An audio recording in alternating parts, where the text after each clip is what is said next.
justru Tuhan menggunakan cara-cara yang unik atau bahkan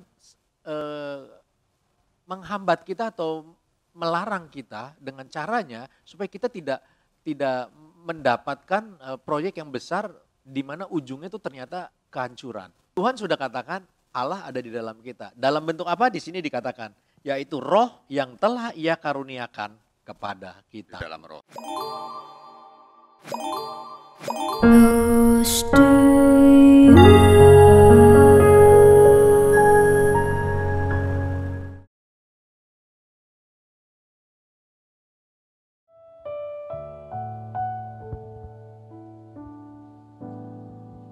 Ku tetap cinta, ku tetap cinta, walau badai datang menerpa, ku tetap cinta. Ku tetap setia, ku tetap setia, walau taufan datang menerpa, ku tetap setia. Terlalu banyak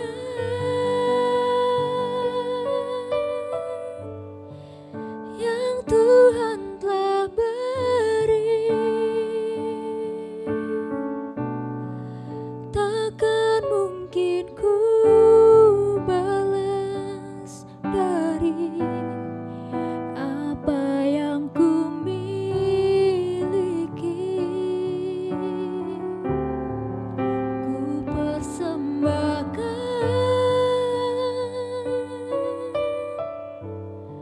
seluruh hidupku, biar ku tetap cinta, biar ku tetap setia untuk selama-lamanya. Terlalu banyak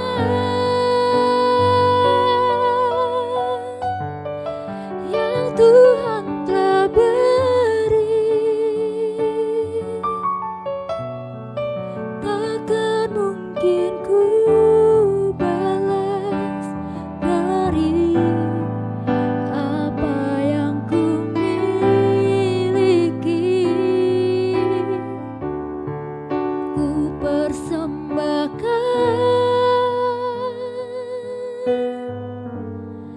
seluruh hidupku, dan ku tetap cinta, biar ku tetap setia untuk selama-lamanya. Dan ku tetap cinta, biar ku tetap setia. Dan ku tetap cinta, biar ku tetap setia. Dan ku tetap cinta, biar ku tetap setia untuk selama-lamanya.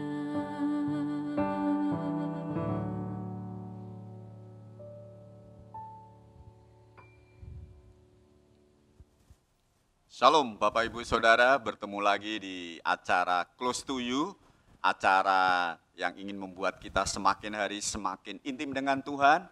Dan selain memuji dan menyembah Tuhan, kita juga akan membagi firman Tuhan dalam praktek kehidupan sehari-hari. Dan hari ini tema kita adalah mengenal kehendak Tuhan. Kita berdoa sama-sama.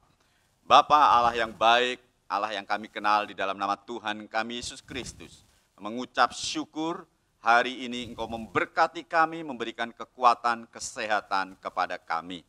Bapa, Engkau berkati, sebentar kami akan sharing mengenai firman-Mu untuk bagaimana kami lebih bisa lagi mengenal kehendak-Mu. Tuhan berkati kami, Tuhan berkati juga Pak Januar sebagai narasumber kami. Terima kasih dalam nama Yesus. Haleluya. Amin. Nah Bapak Ibu, hari ini saya bersama dengan Pak Januar, dan Pak Januar ini profesinya adalah sebagai pengusaha dan mempunyai bisnis. Dan apa yang hari-hari ini kadang kita juga alami adalah bagaimana sih pertanyaan beberapa orang datang, jemaat, bahkan pengerja juga datang kepada saya, bagaimana Pak cara mengenal ini tuh kehendak saya pribadi atau kehendak Tuhan gitu. Nah, itulah hari ini sekarang bersama dengan Pak Januar. Bagaimana Pak Januar usaha hari-hari ini? Kelihatannya sudah menggeliat lagi ya ini ya. Ya puji Tuhan Pak. Ya sampai saat ini kita sebagai anak-anak Tuhan tentunya menjalani segala sesuatunya itu harus sesuai dengan kehendak Tuhan. Dan kadangkala kita justru memaksakan kehendak kita. Itu yang salah. Ya, nah itulah makanya apalagi sebagai pengusaha ya, di mana butuh membuat keputusan-keputusan penting secara cepat gitu. Nah dalam pengalaman Pak Januar gitu, ini untuk begitu ada yang harus dibuat sebuah keputusannya, gimana prakteknya Pak? Ini memang sudah berdoa tapi ini kehendak Tuhan atau ini kehendak saya gitu. Mungkin ada yang bisa di-sharingkan Pak Jan. Memang dalam berbisnis itu kita selalu yang utama adalah mencari keuntungan. Iya. Profit lah ya pastinya gini. Tapi kadangkala kita dalam hitungan matematika kita sebagai pebisnis atau segala sesuatu, ini proyek besar nih. Ini proyek besar dan cukup menggiurkan atau menjanjikan. Tapi ada kalanya justru Tuhan mengatakan tidak. Kita seringkali terlena dengan apa yang akan kita capai, hasilnya nih bakalan begini. Suksesnya adalah seperti itu. Tapi pada kenyataannya justru Tuhan menggunakan cara-cara yang unik atau bahkan menghambat kita atau melarang kita dengan caranya supaya kita tidak mendapatkan proyek yang besar di mana ujungnya itu ternyata kehancuran. Oh, nah ini menarik nih. Nah, apa yang Pak Januar ingin sampaikan berdasarkan Alkitab nih? Silakan Pak Januar. Oke, yang saya dapatkan remanya itu adalah dari Yohanes 15 ayat yang ke-7, Pak. Yohanes 15 ayat yang ke-7, iya. Boleh saya bacakan? Ya, silakan. Yohanes 15 ayat yang ke-7, demikian firman Tuhan, jikalau kamu tinggal di dalam aku dan firmanku tinggal di dalam kamu, mintalah apa saja yang kamu kehendaki dan kamu akan menerimanya. Yap. Nah, saya membaca ini yang saya dapatkan Pak, remanya adalah seringkali kita membaca ayat ini kita ambil bagian belakangnya.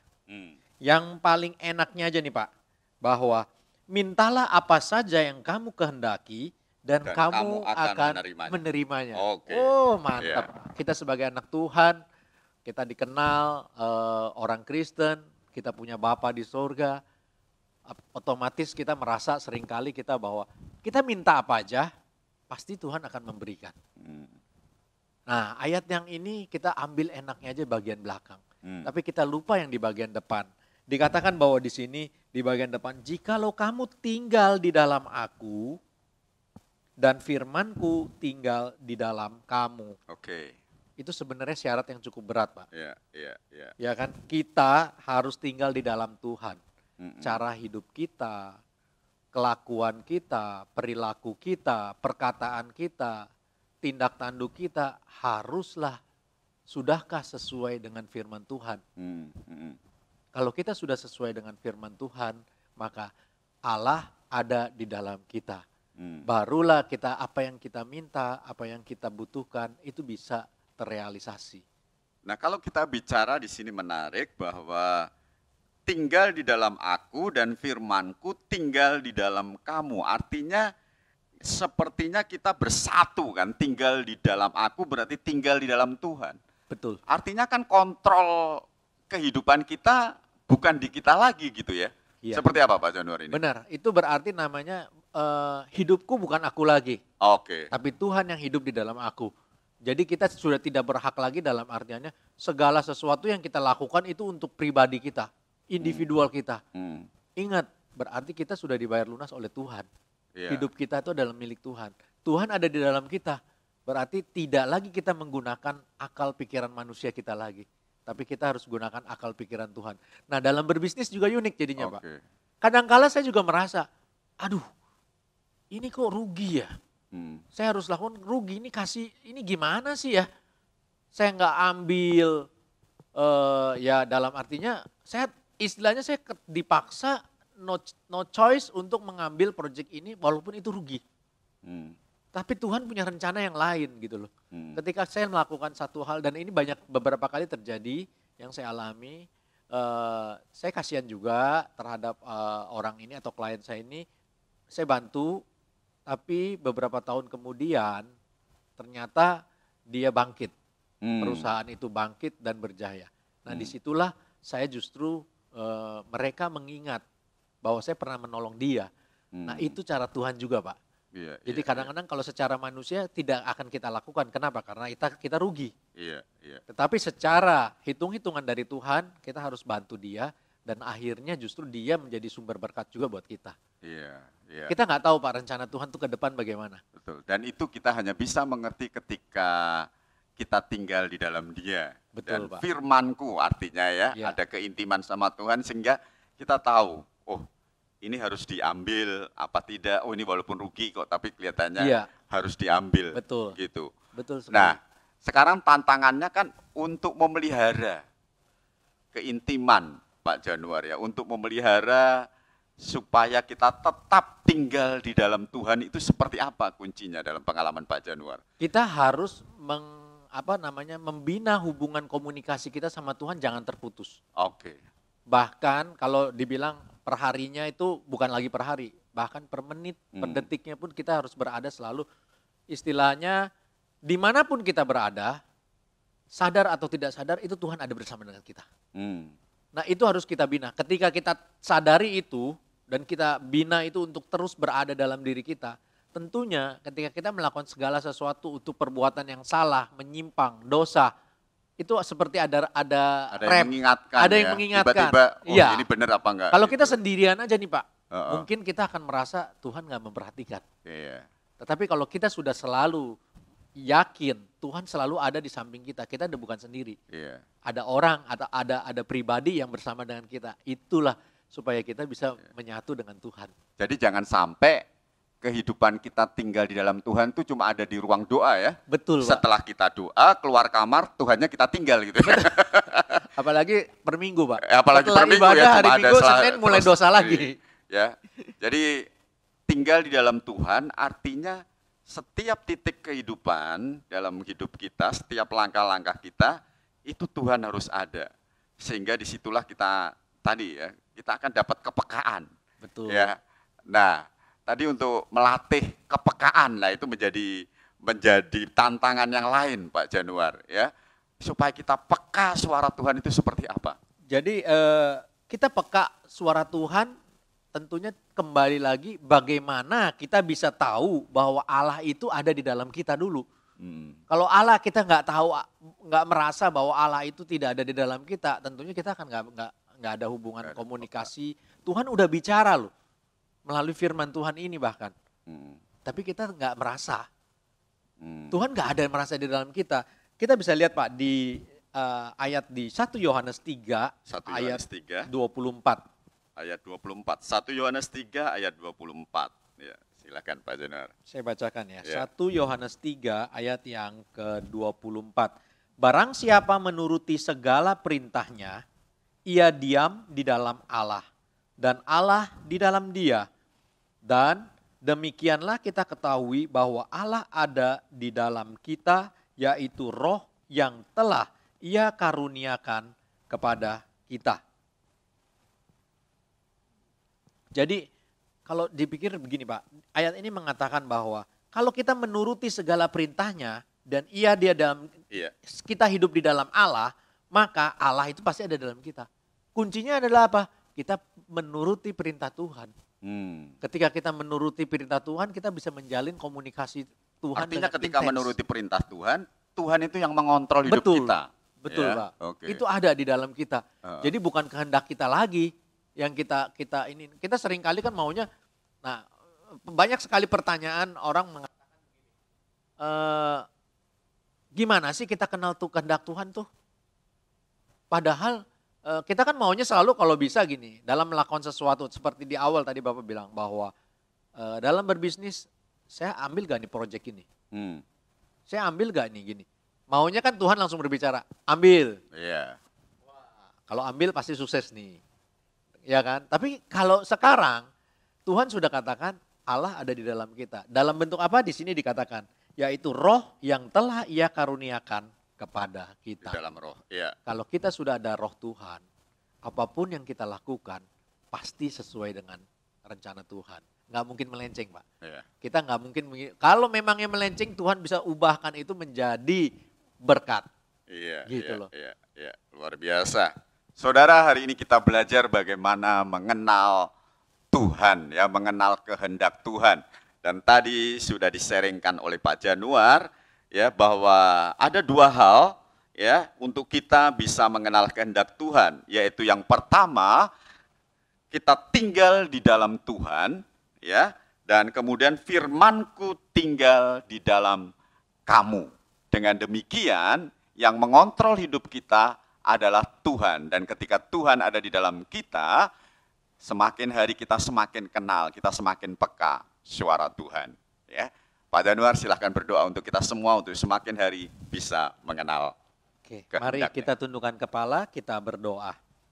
Tuhan Allah Bapa kami di surga, sungguh kami mengucap syukur atas kebaikan-Mu ya Tuhan. Haleluya. Engkau telah berfirman, Engkau telah menyampaikan rema bagi kami semuanya, sehingga kami boleh menyadari ya Tuhan. Apa yang kami lakukan adalah sesuai kehendak Tuhan, dengan syarat bahwa Engkau hadir di dalam kehidupan kami. Kami mengundang dalam setiap perbuatan, perkataan, dan perilaku kami Tuhan, supaya Roh Kudus itu hadir di tengah-tengah kami. Sehingga apa yang kami lakukan dan kami kerjakan, semuanya itu boleh berkenan di hadapan Tuhan. Engkau ada di dalam kami, dan kami boleh juga hidup di dalam Engkau ya Tuhan. Firman-Mu lah yang menuntun setiap langkah kehidupan kami hari demi hari. Sehingga tidak ada lagi yang perlu kami khawatirkan. Tidak ada lagi yang perlu kami takutkan ya Tuhan. Karena Tuhan selalu beserta kami. Terima kasih ya Tuhan atas berkat firman-Mu yang memberikan kekuatan bagi kami semua. Bagi setiap orang yang mendengar melalui acara ini. Engkau memberkati semuanya. Di dalam nama Tuhan Yesus kami berdoa. Amin. Amin. Sebagai ayat penutup saya akan membacakan kepada Bapak Ibu di 1 Korintus 46 ayat yang ke-19. Atau tidak tahukah kamu bahwa tubuhmu adalah bait Roh Kudus yang diam di dalam kamu, Roh Kudus yang kamu peroleh dari Allah, dan bahwa kamu bukan milik kamu sendiri. Hidup kita bukan milik kita sendiri, tetapi milik Allah. Dengan demikian biarkanlah Allah semakin hari yang mengontrol hidup kita. Tuhan Yesus memberkati, sampai bertemu lagi di acara Close to You. Close to you.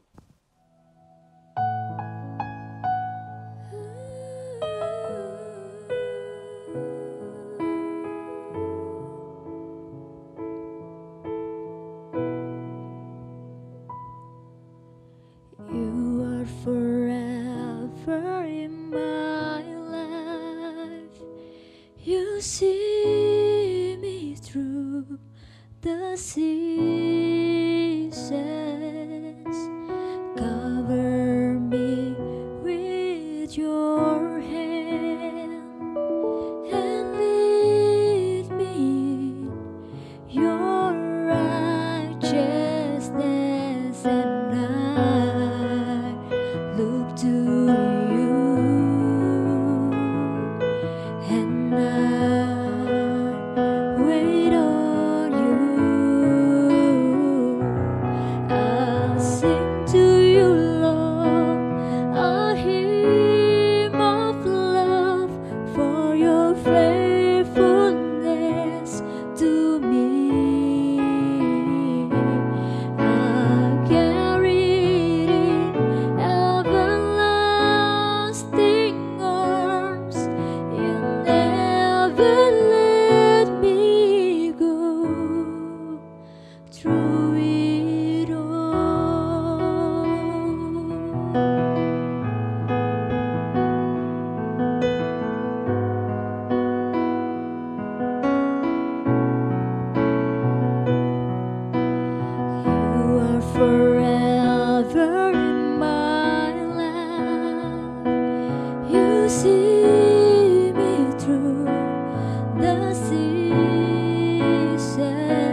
through